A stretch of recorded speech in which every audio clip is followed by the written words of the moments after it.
నారాయణీయం 15వ దశకం కపిలగీతై.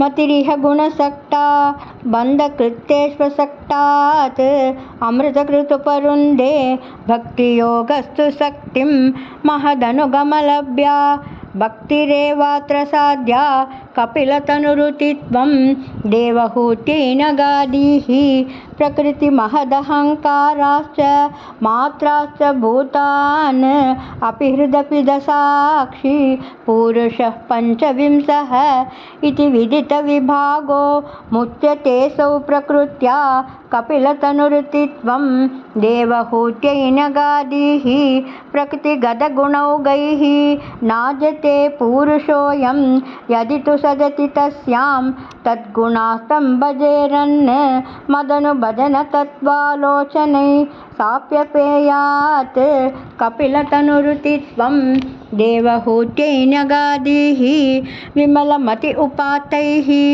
ఆసనాద్యై మదంగం గరుడసమాధిరూఢం దివ్యభూషాయుధాంకం రుచితులితతమాలం శీలయేతానువేలం కపిలతనురుతిత్వం దేవహూత్యైనగాదీః మమ గుణగణలీలా కర్ణనై కీర్తనాద్యైః మయి సురసరిదోగ ప్రఖ్యచిత్తానువృత్తిః భవతి పరమభక్తిః సాహి మృత్యోర్విజేత్రి కపిలతనురుతిత్వం దేవహూత్యైనగాదీః అహః బహుళహింసా సంచితాత్తై కుటుంబం ప్రతిదినమనుపుష్ణన్ శ్రీజితో బాలలాలి విశతి గృహసక్తో యాతనాం మయ్యభక్తః కపిలతనురుతిత్వం దేవహూత్యైనగాదీః యువతి జఠరకిన్నో జాతబోధోప్యకాండే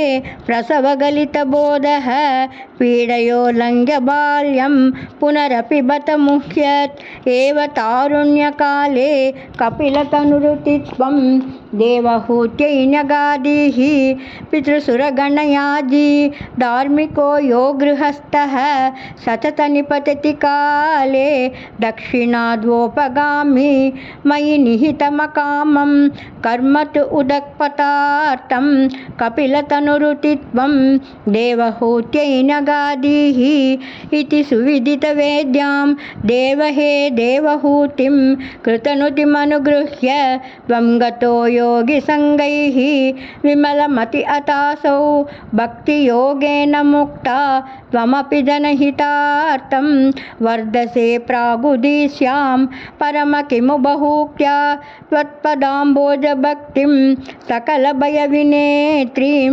సర్వకామోపనేత్రీం వదసి ఖలు దృఢం త్వం తద్విదూయ ఆమయాన్మే గురుపవనపురేశ త్వయ్యుపాదస్వభక్తిం.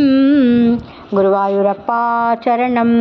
సర్వత్ర గోవిందనామ సంకీర్తనం. గోవింద గోవింద.